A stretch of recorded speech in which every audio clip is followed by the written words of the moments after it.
Oras Bishop Ephraim Fautagana, alas 4:09. Nakapag-break ka na ba?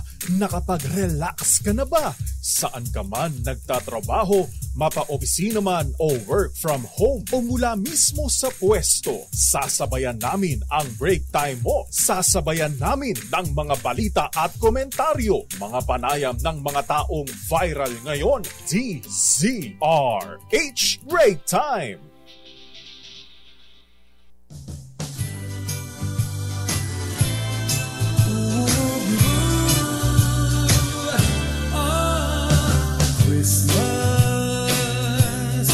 Just around the corner.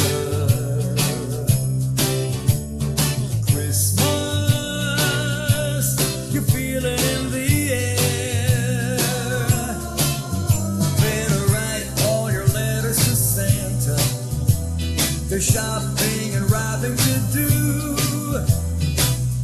I bet you'll never believe it when you see what I got you. You're gonna love it, Christmas. Magandang hapon, Pilipinas. Kumusta po kayo?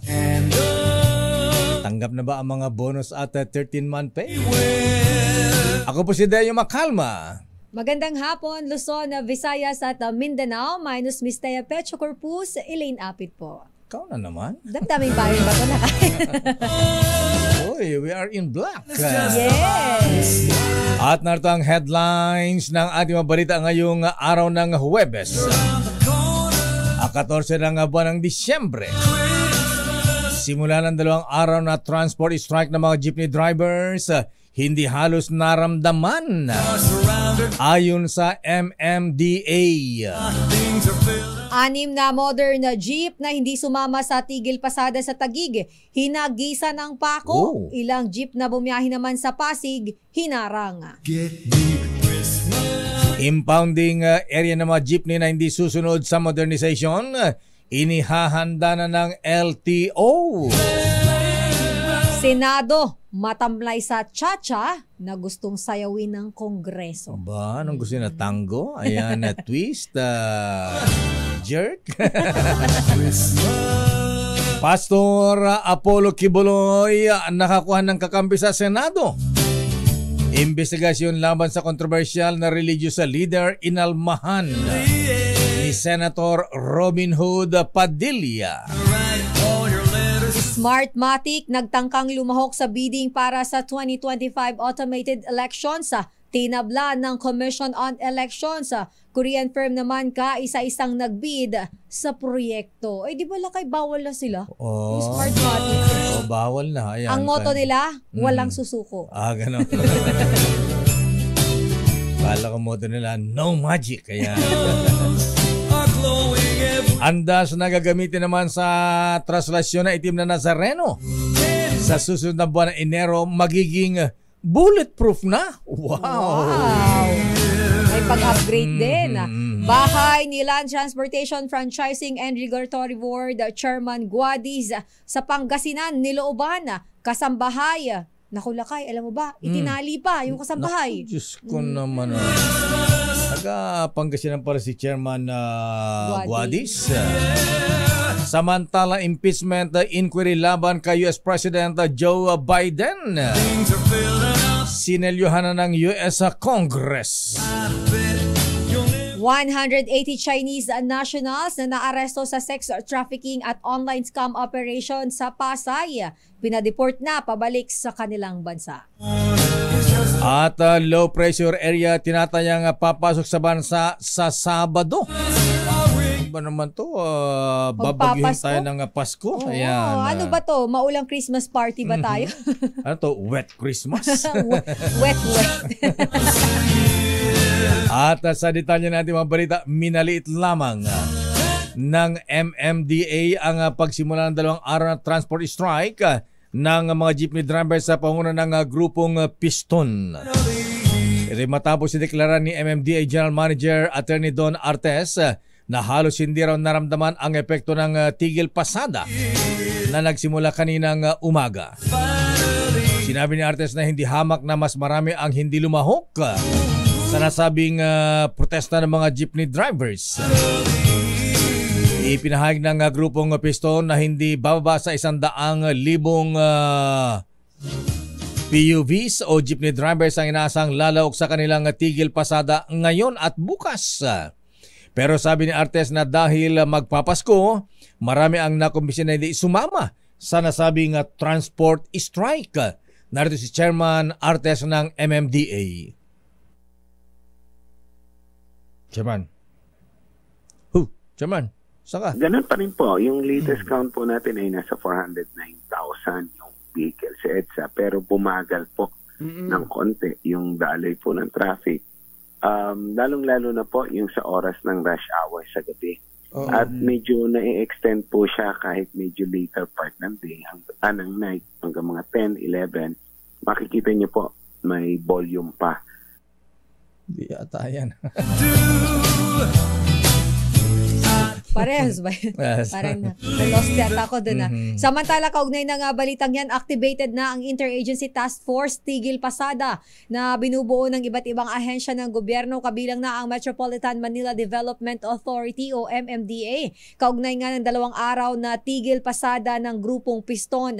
Ayon kay MMDA Chairman Attorney Don Artes, mahigit kumulang 600 na rescue vehicles ang inihanda ng MMDA at iba pang mga ahensya. Samantala, nilinaw naman ng MMDA na hindi sabay-sabay na i-deploy kundi nakadepende sa mga apektadong lugar. Ito aniya ay para bigyang prioridad ang mga tsuper na piniling pumasada sa kabila ng ikinasang transport strike.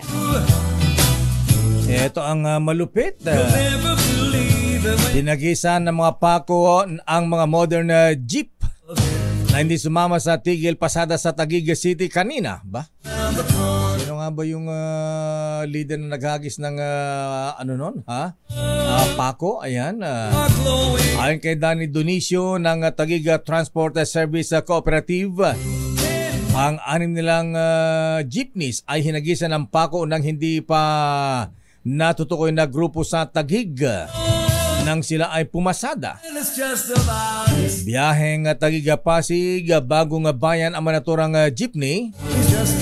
Ang buwibiyahe ng hagisan ng pako ang kanilang magulong na muntik silang maaksidente. Lalo naman ng kooperatiba ng naturang mga jeep na maghain ng reklamo laban sa hindi pa mabatid na grupo. Samantala, inihahanda na ng Land Transportation Office ang mga impounding area na paglalagyan ng mga hindi susunod sa PUV Modernization Program. Sa panayam ng DZRH, sinabi ni LTO Chief Assistant Secretary Vigor Mendoza, kabilang dito ang mga impounding area sa loob at labas ng Metro Manila. Babala ni Mendoza, i-impound ang anumang pampublikong sasakyan ng walang authority para pumasada simula sa entrada ng 2024. Pero, iginiit na walang mangyayaring phase out sa mga tradisyonal na jeepney. Narito po ang paliwanag ni LTO Chief Assistant Secretary Vigor Mendoza. Naghandaan na rin namin next year yan, no? We are expanding our impounding area. Ayun. Kasasama na po sila dyan. Usap po kami ng MMDA. Meron po mga lupa ang MMDA nag-turn over po sa amin.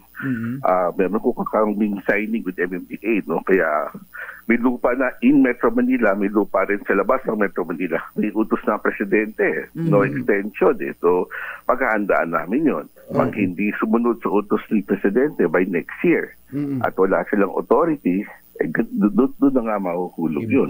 Impound ang... It's just around the corner. Mr. Vigor, pakibilisan daw po yung mga plaka ng mga sasakyan. Ay, oo, baka naman. Oo. Wala pa akong plaka. Hindi ka nag-isa, pati si Attorney Orly D. Ayan. Inireklamo tuloy yung Ford Alabang. Dahil wala pa raw plaka yung kanyang Ford Raptor. Wow! Gusto ko yun, Lakay. Ganun ba? Pwede bang mini? Charot. Hindi, mas maganda yung Hilux. Toyota Hilux. Ay, yung Hilux ba? Ba, bossing Cesar Lee? Ay, oo, yung gusto ni, gusto ng isa nating kasamahan yun dito eh. Oy, magandang hapon nga para sa mga taga-Toyota. Ay, Ayan, hello po, Boss nanonood Cesar naman Lee. sila sa atin sa showroom. At si Sir Mike Lee. Ayan. Samantala mabigan, malamig. Malamig. Ay, malamig daw lakay. Malamig ang pagtanggap ng mga senador sa isinusulong na charter chains o tiyatsa sa Kamara de Representantes. Pati si Aling Carmelita ayaw din ng tiyatsa. Let me love you, Carmelita. Panglingguhan na yan lakay. Ganun ba? You tie Ayaw ng tiyatsa. Pati si Manang Aimee, ha? from your direction. Night after Ayan na kayang-kaya mo na parang Viklima. Sige, tiyatsahin mo baby, ha? Carmelita. Tiyatsahin mo, Idol Jimmy Morato. I'll go through Ipinagataka naman ni Senator Amy Marcos na may mga nangungulit pa para isulong ang tiyatsa dahil naunaan niyang nagbigay ng pahayag Did your mother ang Pangulong Marcos na hindi ito napapanahon ang pagbabago sa ating saligang batas. you're a woman Nagpasaring pa ang atin ng Pangulo squeeze na may gusto lamang daw mag-Prime Minister. Ganon. Dahil hindi daw manalo-nalo bilang presidente. Talaga? I will bet Para naman kay Senator Chis Escudero Evangelista. Escudero lang lakay. Escudero lang. Chis, Heart Escudero pala yan. Mahalagang malaman kung paano ang sistema na gustong gawin ng mga kongresista na pagbabago sa ating saligang batas. Questionable naman para kay Senate Majority Leader Joel Villanueva ang timing some affection. ng tiyatsa dahil nasa proseso pa ng recovery ang ekonomiya ng bansa. Let me love you. Naunang nagpahayag si Senate Minority Leader Coco Pimentel ng pagsuporta naman sa tiyatsa It's no fun the way kung ito ay pagtutuunan ng pansin ang federalismo. did your Samantala, nakakuha naman ang kakampi sa Senado si Pastor Apollo Kibuloy. Ito ay matapos na sabihin ni Senator Robin Hood Padilla na ang pagtutol sa investigasyon ng kanilang kapulungan laban sa controversial na religious leader. Ayon kay Padilla, wala sa ayos ang investigasyon na ipinatawag ni Senator Risa Hontiveros dahil ang target ng pagdinig ay ang mga aligasyon na mula sa kaso ni Kibuloy sa Amerika tulad ng child abuse at sexual abuse. Idinagdag ni Padilla na kung hindi talaga maaawat ang Senate probe, makatwira na gisahin din sa pagdinig ang mga testigo laban sa pinuno ng Kingdom of Jesus Christ. Si Kibuloy ay kinikilala din ng kanyang mga tagasunod bilang appointed son of God. Pero para kay Senator Hontiveros, si Kibuloy ay umaakto bilang Diyosan daw lakay. Mabigat yung mga akusasyon kay Pastor, ha? Ayan. Siguro dapat ipag-pray over na lang niya. Babalikan po natin lang pang detalye ng ating mga balita. Naku, yung po mga deboto ng Black Nazarene. Aba, yung andas na gagamitin sa traslasyon ng itim na Nazareno sa Enero. Magiging bullet-proof na. Wow! Di paano yan? Paano pa yung mga inihagis na tuwalya niyan? Mga panyo, ano? Ha? Bulletproof lakay. Oo, bulletproof, ha? Parang parang Santo Papa pagka nagpupunta rito, naka-bulletproof yung kanyang sasakyan. And it's just a Bahay naman ni LTFRB Chairman na Guadi sa Pangasinan. Nilooban at yung mga kanyang kasambahay, iginapos pa. Aba. Ano kaya natangay dun sa bahay ni Chairman Guadis? Baka ninakawan ng franchise ito? Ayan. Alam mo lang kay kanina nga na pag-uusapan natin sa News Center, sabi namin baka galit dun sa ato kasi Hindi ba mataga piston manibela ang nanloob dun sa bahay ni Chairman Guadis? Charot lang po yun Biro-biro lang po. Ayaw ni Camo din ng ganyan. Oo. At si Valenzuela, ha? Smartmatic na nagtangkang lumag pa sa bidding ng automated election sa 2025. Aba, tinabla ni Boy George. Ayan. Tablado sa Comelec. Tinabla ng Comelec. Aba, mukhang ito na ang panalo. Aba, isang Korean company. Aba, isa-isang nagbid sa proyekto. Aba, kung nag-isa, di panalo na siya. Walang kalaban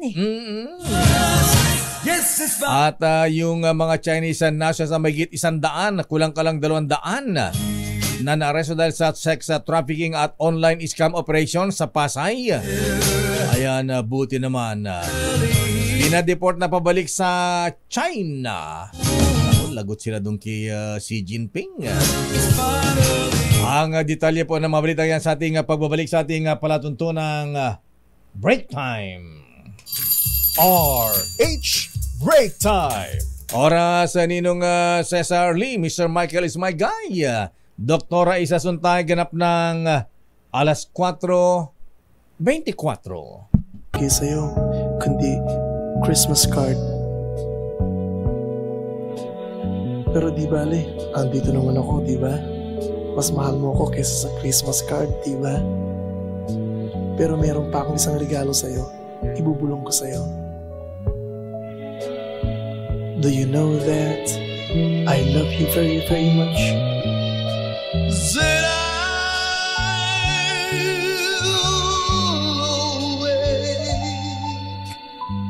On Christmas morning and find my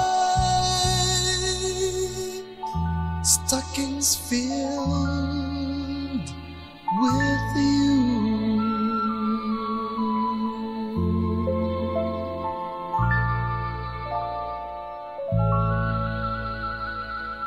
Merry Christmas, Miss Thea. 11. 11. 11 days. Wow. Bilis talaga ng panahon. Oras sa Dr. Alan Racho, Dr. Isa Suntay, Dr. Evelyn Laureta, Dr. Beng Lee. Ayan, si mga doktor. Batiin na natin lahat. Oras sa ganap ng alas 4:31. Balikan natin ang detalye na ating mga balita o nga pala yung mga taga Baguio City, ha? Baka hindi po ninyo alam kayo mga taga Baguio. Ipinapaalam po namin siya na ngayon po ay birthday ni Mayor BBM. Yan. Ate di Balakay? Yes, si Mayor BBM Benji Banyes sa Magalong. Oy, Mr. Happy birthday, ha? Yan. Abay, kasama si Mr. Alex Iskay Wong Chuking. At si Mr. Kuyang Attorney Orlando D. Ayan. Para sa mga taga Marinduque, baka di nyo alam, birthday ni Attorney Orly D ngayon, ha? Binabati ng PMA Sandigan 82. At binabati rin ni sino nga bang bumabati dito kay Attorney Orly D, ha? Mga pari, ayan, happy birthday. At siyempre happy birthday din kay Girlie Bautista ng Lasam, Cagayan. Mula kay Kuyang Tony Lara.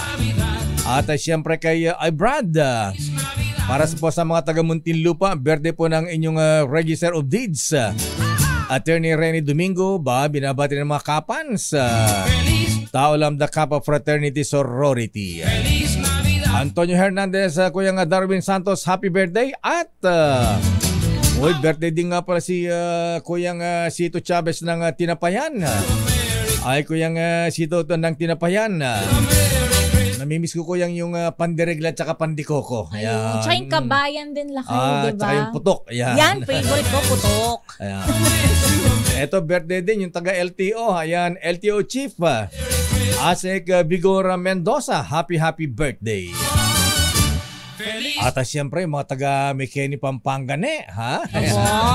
Happy birthday kay Bossing Bong Pineda, ha? Binabati ni Parling Darly De Roca ng Lydia sa Lechon. Samantala, hatawin mo natin ang mga reports. Pero sandali lang mga Christian, standby Valley, standby Edniel, standby Let. Ano ang latest sa Malacanang? Ano ba ang pamasko ng ating Pangulong Bonget Marcos? Standby Milky, standby Raymond Dadpaas. Nagatakda ng panibagong petsa ang isang korte sa Amerika para sa trial o hearing na mga kasong kriminal na isinampa kay Pastor Apollo Kibuloy. At itinakda sa November 5, 2024. Tagal pa. Kabilang sa mga kasong kriminal na isinampa laban kay Pastor Kibuloy ay conspiracy to engage in sex trafficking by force, coercion, sex trafficking ng mga bata, wow, marriage fraud, bulk cash smuggling at iba pa. Magsisimula ang mga proceedings o hearing ng kasong ito sa March 19. March 19. 2024 pero pinagbigyan ng US District Court for the Central District of California ang hiling ng kampo ni Pastor Kibuloy na huminto ng sapat na panahon. Kaya tinakda ng November. Pinayagan naman ng US Court ang hiling ng kampo ni Pastor Kibuloy dahil sa lawak ng kasong kinakarap ng pinuno ng Kingdom of Jesus Christ. Matanda ang naghaya naman ng isang resolution si Senator Risa Ontiveros na layong imbestigahan ang mga kaso ni Pastor Kibuloy. Sa iba pang balita, hindi na tinanggap ng Commission on Elections ang aplikasyon ng Smartmatic para sa bagong automated election system na gagamitin sa 2025 midterm elections. Ito'y matapos i-diskwalipika ng COMELEC ang Smartmatic sa pagsali sa anumang procurement activities ng ahensya kaugnay ng aligasyong bribery sa dating chairman ng COMELEC na si Juan Andres Bautista at Smartmatic. Bagamat may petisyon ng inihain ng Smartmatic sa Korte Suprema na mabaliktad ang desisyon ng COMELEC, wala pa umano silang nakuhang temporary restraining order. Samantala, tanging ang South Korean firm na Miro Systems Company Limited lamang ang nagsumite ng bid sa pagsasara ng aplikasyon. Ayon sa Special Bids and Awards Committee ng COMELEC, una nang nagsabi ang Pivot International na aatras sila sa bidding habang ang Dominion Voting System Incorporated naman ay hindi umabot sa deadline ng pagsusumite ng bidding documents. Anong pangalan ng Korean company? Miro. Ano? Miro lakay, M-I-R-U. Kala ko magkano Korean. Sana walang magic itong Korean company na ito. Diba, Attorney Patrick T? Sandali lamang sa mga reports mga misis. Ayan, kumusta ang water billing po ninyo, ha? Nasa ating linya ang Chief ng MWSS Regulatory Office, si Attorney Patrick T. Abay, alamin nga natin kung ito ba'y aprobado na yung pagtaas ng singil ng tubig. Kailan ba magsisimula ito, ha? Sa Maynila at Manila Water. Attorney Patrick T, magandang hapon po at Merry Christmas, Attorney. Hi, magandang hapon po at Merry Christmas din po sa inyo dalawa at sa mga viewers natin. Ayan, kumusta po ang bonus natin sa MWSS, Attorney? Natanggap nyo na ba yung limpak-limpak na may 20,000 pesos? Dumadaloy ba ang ginhawa?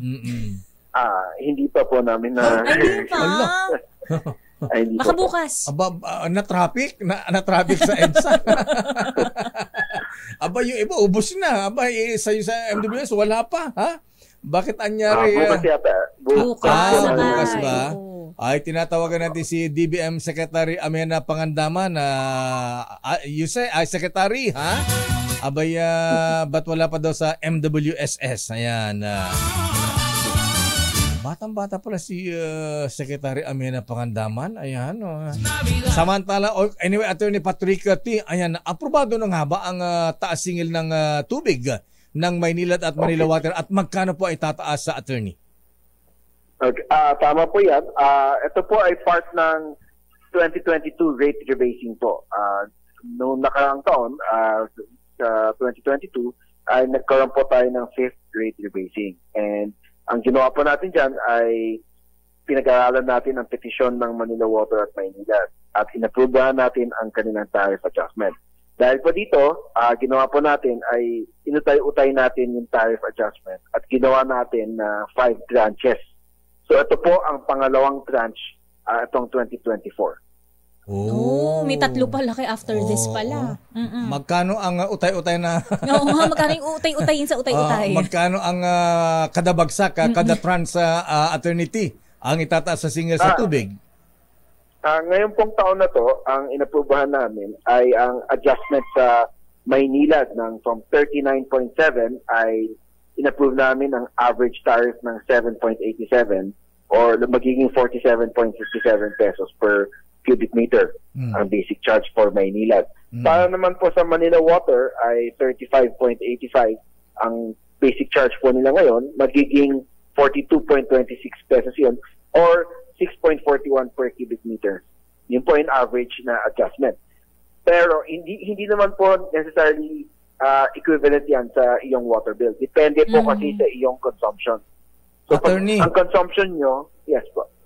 It's unfair. Hello? Unfair. Ba't hindi pareho, attorney? Ayan, Oo nga. magtatampo yung kabila. Mas mataas yung singil sa Manila Water ba? Ayan. Maynilad. Maynilad. Mas mahal. Opo. Ganun po kasi kasi nagkaroon po ng privatization in 1997 at hiniwalay po ang East and West Zone. Kaya po nagkaroon po ng pagkakaiba kasi mas madami pong infrastructure na po, saka iba po ang situation sa West Concession Area compared sa East Concession Area. Ganun ba? Ayan. Kung pamapatak pala, Mr. Tino, Attorney T, papatak yung kumukonsumo ng 22 cubic meters per month. Parang kulang-kulang 1,000 yung 22, aliit naman, baka... Ganun lang yung konsumo namin laki. Oo, maliit lang kami. Kaya nga, hindi mo minsan, dinadaan ko sa pabango minsan eh. Kaya parang di ka naliligo araw-araw. Tama ba yung computation, Attorney T? Hindi po. Pag 20 cubic meters po ang consumption nyo, dati ang bill mo, pag nasa Maynilad ka, nasa 509 pesos. Pag next year, magiging 609 pesos po o 100 pesos po ang increase sa per month sa iyong water bill. 100 pag nasa per month. pag nasa Manila water side ka naman, ang water bill mo pag 20 cubic meter, 424 pesos po dati. Ngayon magiging 500 pesos or a difference of mga 76 pesos po ang taas na. This is per water bill. Pero po, pag sa mga low-income household po, ito po yung mga lifeline customers. Ito po ay mga 4Ps po. As long as registered po kayo sa Manila Water at Maynilad, ang taas ng water bill nyo po, so pag low-income household po sa Maynilad, ang bill mo dati is 135.74. Magiging 140 pesos po yan or 4.74 pesos lang po ang taas ng adjustment sa Maynilad customers. For Manila Water customers, ang bill mo ay 85 pesos, magiging 88.5 pesos or around 2.96 centavos po ang adjustment sa per month po yan sa water bill mo. Attorney Patrick T, pwede bang i-require sa Maynilad at Manila Water na yung tubig nila ay potable, pwedeng inumin? Kasi nakakatakot uminom sa gripo ngayon, hindi katulad nung araw, Attorney Patrick T, ako pagka ginugutom na, pagka gaganon ka lang na. Tala ko ng doon sa school namin pwede inumin. Ayan, Malinlatan pwede na akong bumili ng soft drinks. Saka kaya bottled water no lakay. Ngayon puro bottled water na. Bakit ganun, Attorney? Actually, required po sila na mag-provide ng potable water at the meter. So, kailangan po yung tubig na pupunta po sa inyo, dapat po it will pass the Philippine National Standard for Drinking Water set by the Department of Health. So, pwede po niyong inumin yan. Basta po, kasi ang situation po kasi ngayon ay dapat yung pag sa meter, diretso na sa inyo. Pag meron po kayong water tank, ay depende na po kung malinis po ang water tank ninyo. Kung pwede po kayo uminom sa gripo. Kung dadaan pa sa water tank, yun ang delikado kasi di may mo sure impact. lakay. Pero kung diretso sa sa metro hanggang gripo, pwedeng inumin yun, Attorney. Tama po yan. Potable na po yung tubig na yun. Hindi kami magkakaaming biasis. Hindi naman po. Hindi naman po. Para makasave tayo. Required po sila na magte-testing po yan. At itong opisina namin ay nagte-testing din po. Nag-random testing po tayo sa mga tapping station para po tignan ang quality ng tubig nila to make sure na quality po at potable po ito. Ayun naman pala. Pwede naman pala inumin. Huwag nang bumili ng yung bottled water. Mahal din yun nasa 50 pesos din. Mas mahal pa ang tubig sa gasolina ngayon Totoo. Per liter. Anyway, Attorney Patrick T, ayan, sana po ay tuluyan at alam po nyo sa mahal ng bottled water ngayon, dapat ma-check natin sa mga water concessionaires na potable yung kanilang tubig na manggagaling sa gripo. Tama po yan. Opo. Kailangan natin po sila i-require. Sana po maintindihan ng ating consumers kung bakit natin kailangan gawin ito. Kasi po may looming El Nino po tayo. At ini-require natin ang Manila Water at Maynilad na mag-prepare po para sa El Nino, para po malipsan ang effect nito. Nabanggit nyo na po yung El Nino, Lakay. No, tanungin ko na lang din, prepared na po ba na hindi talaga tayo magkakaroon ng problema sa supply ng tubig sa mga darating na mga buwan? Di ba magkakaroon ng water interruption? Yun, ayoko yun eh.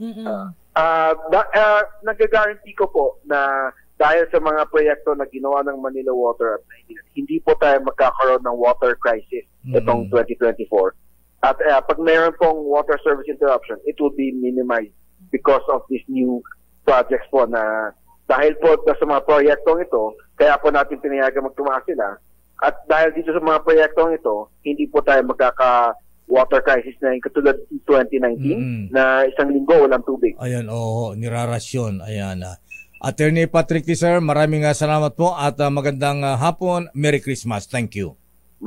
Maraming salamat po. Merry Christmas po. Attorney Patrick T. ang chief ng MWSS Regulatory Office. Ayan, Aling Pilising ha. Ayan.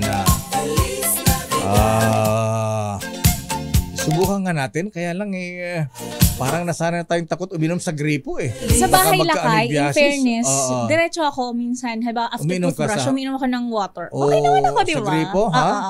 Pero meron kaming filter, di ba? Pero pagka minsan, Hindi, kung walang filter. Hindi, diretso. Diretso? Okay naman ako. Tapos, matibay sikmura mo, ha? Maputi lang ako, pero matibay tiyang ko pala.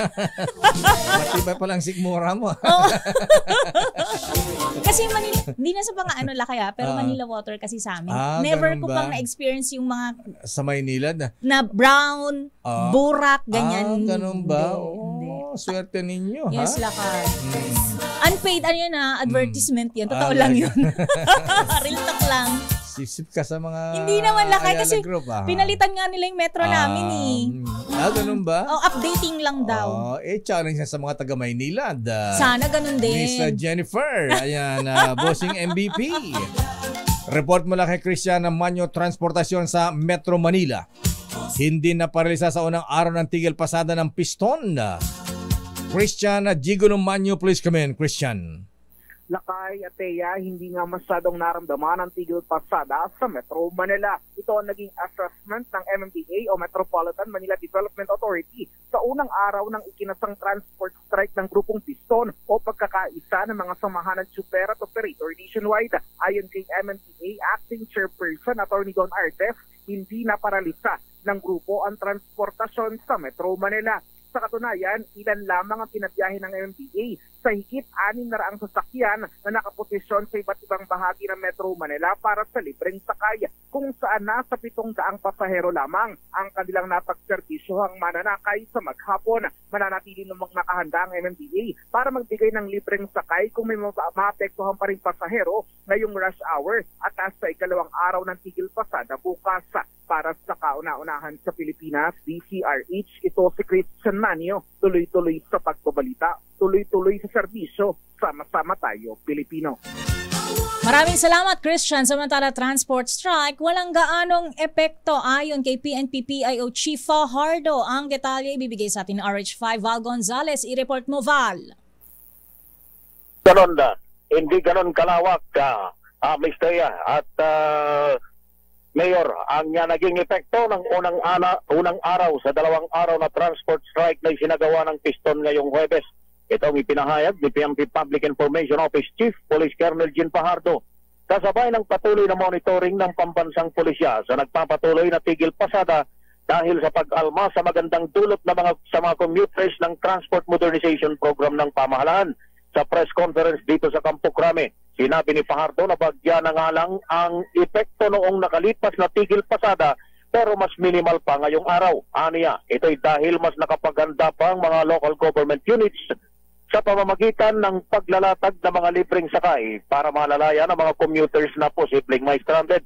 At dahil aniya sa maayos na paglalatag ng sistema sa monitoring ng iba't ibang ahensya, ay nakikita agad kung saan dapat na magpadala ng sasakyan kung kinakailangan. Aabot sa mahigit 18,000 personnel ng PNP ang idineploy sa buong bansa kung saan 13,000 rito ay pinalaga sa Metro Manila at ang natitira ay sa Calabar Zone at Region 5. Ayon kay Pajardo, tahimik ang pangkalatang sitwasyon bagamat may insidente ng paghahagis ng tako at pagpapaflat ng gulong ng 6 na modern jeepney doon sa hindi sumama sa tigil pasada dyan naman sa bahagi ng Taguig City. Para sa kauna-unahan sa Pilipinas, DZRH, ako naman Val Gonzales, tuloy-tuloy sa pagbabalita, tuloy-tuloy sa serbisyo. Sama-sama tayo, Pilipino.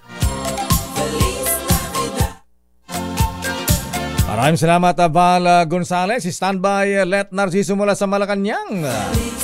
Standby, Edniel. Standby, Milky. Standby, Raymond at Paas.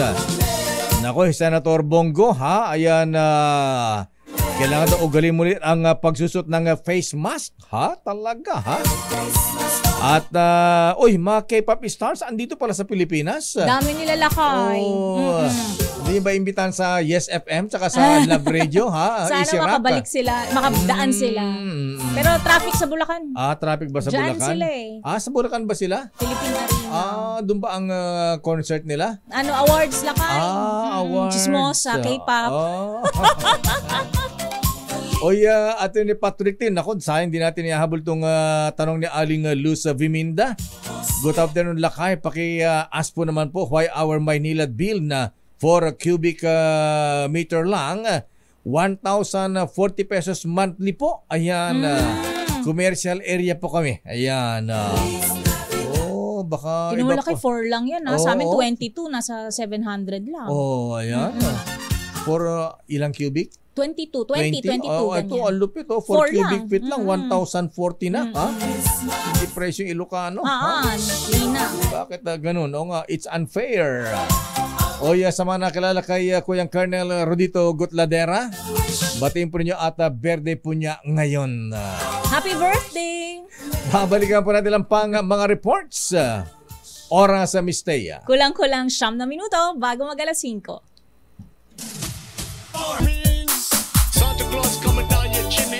Talagang mas mura at mas malinis sa Manila Water, ha? Palagay ko lakay. Hindi pa naman ako nasisiraan ng ganun ba? Samantala, balikan natin ang mga reports sa Pilipinas, Amerika at Japan. Nagkasa ng close trilateral coordination sa mga susunod na buwan. Kaya pala andito yung mga Hapon. Ayan, dala-dala ni Miss Karen Oyong, ha? Arigato gozaimasu. Ayan, ohayo gozaimasu, ha? Ayan. Arigato, judumati kudasai. Sayonara. Kokoro. Ayan, Kokoro. Kokoro. Kokoro, Don Quixote. Don Quixote na sikat na ngayon din parang 168 sa Japan ha. Bilihan, shopping center lakay. Race number 52, Edniel Parosa, please come in. Anong trilateral coordination ito, Edniel, ha? Anong coordinate yan? Edniel, please come in. Lakay at Ms. Daya, nag-usap sa telepono ang National Security Advisors ng Pilipinas, Japan at Estados Unidos. Ayon kay United States Security Chief Jake Sullivan, tinalakay nila ni Philippine Security Advisor Eduardo Anyo at Japanese Advisor Akima Takeyo ang sitwasyon sa East at South China Sea, kabilang na yung mga pinakahuling harassment sa West Philippine Sea. Pare-parehong nagpahayag ng concern na magkakaalyadong bansa sa mga mapanganib na aktibidad ng China sa Scarborough, Panatag Shoal, maging sa Ayungin Shoal. Isahambing nanawagan itong tatlong National Security Advisor na sundin ng People's Republic of China ang itinatakda ng 2016 Arbitral Tribunal ruling at itigil na ang tinawag ng mga itong provocative na aksyon ng nasabing bansa. Maliban sa usapin ng maritime security, iginit ng tatlo ang pagpapahusay sa trilateral cooperation sa bansa o ng pandepensa, partikular na sa cyber security. Magamat hindi na nga tinukoy, sinabi pa ng White House without na may nakaumang ng close trilateral coordination ng magkakaalyado sa mga susunod na buwan, may kaugnayan lakay sa pagpapanatili ng kapayapaan sa Indo-Pacific region. Bukod sa trilateral phone call na nilawakan ni Anyo, nakausap din ang kanilang US counterpart sa pamamagitan ng tawag sina AFP Chief of Staff Romeo Browner Jr. at Defense Department Secretary Gilbert Chodoro matapos ang insidente nitong nakaraang weekend kung saan naganap ang panibagong water cannon at collision incident. Para sa kauna-unahan sa Pilipinas, BZRH, ito si Edniel Parosa. Tuloy-tuloy sa pagbabalita, tuloy-tuloy sa serbisyo. Sama-sama tayo, Pilipino. Maraming salamat, Edniel Parosa. Samantala, Pilipinas, titiyaking magkakaroon ng boses sa issue ng climate change. Idetalye mo RH14, Leth Narciso, Miss Leth. Si Thea Lakay, welcome sa Malacanang ang nakuhang upuan ng Pilipinas sa Loss and Damage Fund Board sa ginanap na 28th United Nations Climate Change Conference sa Dubai. Sa isang video message, nagpasalamat ang Pangulo sa magandang balitang ito na anya ay magbibigay ng boses sa bansa sa pamamahala ng lahat ng pondo na nakalaan sa climate change mitigation and adaptation. Ayon kay Pangulong Marcos, sisikapin ng Pilipinas na marinig sa lahat ng isyung may kinalaman sa climate change, lalo't isa ang bansa sa mga apektado nito. Umaasa rin ang Presidente na makukuha rin ng Pilipinas ang pagiging host para sa mga pagpupulong ng Loss and Damage Fund Board.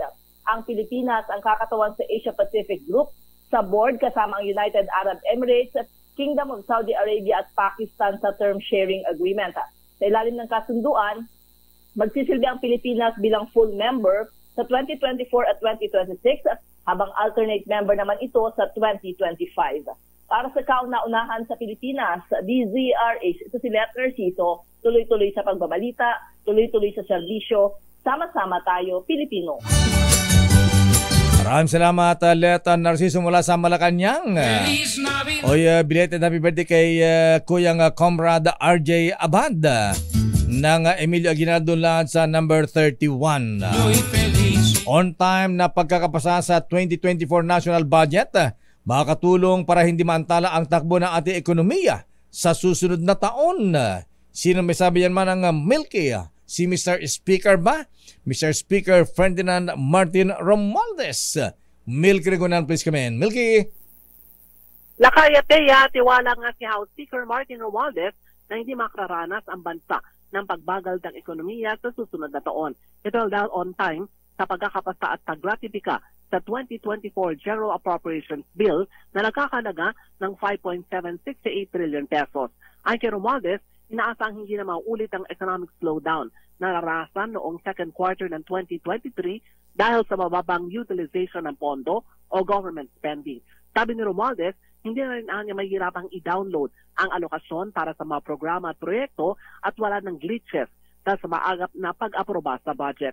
Dagdag pa ni Romualdez, gagamitin ng Kamara ang oversight functions nito sa Enero para bantayan ang implementasyon ng mga programa at ahensyang dinagdagan ng pondo sa final version ng 2024 General Appropriations Bill. Dahil itong matiyak na tama, mabilis at maayos ang pagpapatupad ng mga programang pinondohan, agad na mararamdaman ang pagsigla na ekonomiya sa susunod na taon. Muling inulit ng House Speaker, ang 2024 national budget ay pro-poor dahil pinagtuunan ng pansin ng social services, health sector, edukasyon at mga programang pabahay. Para sa kauna-una sa Pilipinas, DZRH, ako si Milky Regunan. Tuloy-tuloy sa pagbabalita, tuloy-tuloy sa serbisyo, sama-sama tayo, Pilipino. Samantala, pagsusuot ng face mask, ugaliing muli ayon kay Senator Bongo. Bakit pa? RH28 Raymond at Paas. Raymond. Muling nanawagan ni Stay at Mayor sa publiko si Senator Christopher Bongo bilang chairman ng Senate Committee on Health na ugaliin ang pagsusuot ng face mask lalo na sa mga matataong lugar. Ito ay kasunod tumataas na naman na kaso ng COVID-19 at mga respiratory diseases sa bansa. Ayon kay Go, priority sa mga dapat magsuot ng face mask kapag lumalabas ay ang mga senior citizens, mga bata at mga may karamdaman. Nakapagtyaga umano tayo ng 2 taon na nagsuot ng face mask kahit hindi na ito mabigat sa atin. Maaari umano silang magpatawag muli ng pagdinig hinggil dito upang matiyak ang kahandaan ng ating healthcare system dahil ayaw na nating maulit ang karanasan natin sa panahon ng COVID-19 pandemic. Para sa kauna-unahan sa Pilipinas, DZRH, ito si Raymond Dapa. Tuloy-tuloy sa pagbabalita, tuloy-tuloy sa serbisyo. Sama-sama tayo, Pilipino. Maraming salamat, Raymond. Samantala, formal ng binuksan ng US House of Representatives ang impeachment inquiry laban kay President Joe Biden. Ba, ang Amerika nahigay na rin sa Pilipinas, ha? Sa botong 221-212, gagawin ng mga mambabata sa Amerika ang impeachment inquiry kahit bigo ang Republicans na magpakita ng mga ebidensya na nakinabang daw si President Biden sa kanilang family business. Lumabas ang resulta ng boto ilang oras matapos kontrahin ng anak ni Joe Biden na si Hunter Biden ay isang subpoena na humarap sa isang closed-door meeting sa US Congress. Salip na magpa-press conference sa Capitol Hill, iginit ni Hunter Biden na harap siya sa publiko, bagay na kinontra naman ng mga Republicans. Naharap ngayon si Hunter sa mga kasong gun at tax charges. At bakit may mga baril siyang walang lisensya? At sinabing pinagsisisihan niya ang ginawa niya noon habang binabanatan ang Republicans na nagpakalat umano ng kasinungalingan sa kanyang pamilya. Maray namang kinundanan ni Biden ang mga banat ng kalabang partido sa Republican Party at sinasabing walang basya na impeachment inquiry laban sa kanya. Salip na tutukan daw ang mga issue ng publiko. Saan?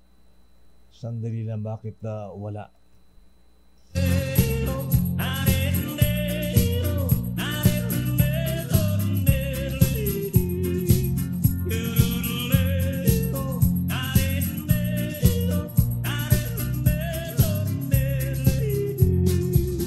Ito ay hindi chismis na pag-uusapan lang. Radio, walang labis, walang kulang. Oy, aling Luz Biminda, sabi ni Kuya June Kikoy, may minimum consumption daw kasi, kaya ganun ang kalaki ng bill kasi commercial rate. Sa residential, yung first 10 cubic meter, parehas lang ang singil o billing. Pag commercial. Oo, syempre. Oo, baka mas mataas pagka commercial. Okay, showbiz. Mga K-pop stars nasa Pilipinas ngayong araw para sa Asia Artist Awards 2023. Sino-sino yung mga nandito? Ibalita mo, Aliyah Icatlo IV. Lakay at Nestaya, nagsidatingan nga sa Pilipinas ang malalaking artista ng South Korea para sa Asia Artist Awards 2023 ngayong araw. Dito kasi sa Pilipinas, partikular na sa Philippine Arena, sa Bukawi, Bulacan na piling ganapin ang prestiyosong Global Award Ceremony.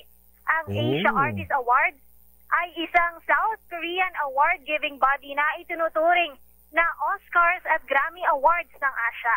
Dito kinikilala ang performance ng mga personalidad sa drama, film, music sa Korea at maging sa rehiyon ng Asia. Ayon sa pamunaan ng North Luzon Expressway o NLEX, nagsimula ang awarding kaninang alas 2 ng tanghali at inaasahang matatapos ng alas 9 ng gabi. Kaugnay nito, inaasahan naman ang pagbigat ng daloy ng trapiko. Kabilang sa mga K-pop artists na dumating ay itong mga makabagong K-pop artists, ang New Jeans, Stray Kids, NMIXX at ang sikat na K-drama actor na si Kim Son-ho.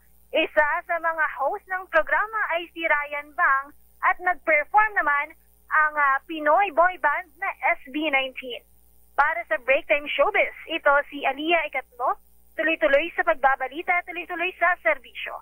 Sama-sama tayo, Pilipino. Maraming salamat, Miss Aliyah Icatlo IV.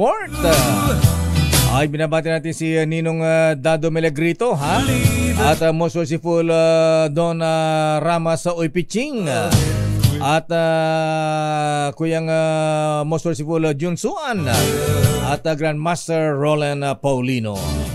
Batiin ko din At siyempre lakay. si Grandmaster Boy Anyaga at Boy Gabyonsa. Magandang hapon po. Ito yung mga nakatutok sa atin, Sino? mga nagpupukis. Mga barbero sa Barbershop. Saan barbershop yan? Frederick's Barbershop, sina Dennis Lagitaw, Atan Lumansok, Emerds Mercadal na suking-suki daw ng DZRH. Maganda kaya magpukis sa kanila. Magaling ba silang magpukis? At good afternoon, Mr. Michael is my guy. Thank you. Ang palitan sa dollar. How much? Aba, medyo lumakas ng konti ang piso, ha? Ayan, kahapon 56 na, di ba? Oo. Ngayon ay 55 pesos and 79 centavos, mga misis, ang palitan ng dollar. At yan ang kaban natin palatuntunan ng break time. Ako po si Deo Macalma. Ako naman, Thea Petro Corpuz. Stay safe, ingat, mga balansyadong balita susunod na. Chairman of the Board, Henry Uri. At Miss O with Japanese ano bang grupo ng mga Japanese sikat na mga Japanese K-pop. Wala akong kilala sa wala J-pop sila. lakay. Ang mga Japanese embassy ha. Oo. Ayan, pahirap ang habang kumuha ng visa sa Japan ngayon. Mahirap pala ko. Paano ganun na ba? yung Japanese friend ko? Alamin natin mamaya kasi visa ni Miss K, Karen Oyong. Bye-bye, ingat, stay safe. Konting pasensya sa traffic. Ha? Grabe lakay. Huwag mag-uunahan. Huwag magsisingitan. Habang po yung pasensya. Bye-bye, stay safe. Merry Christmas.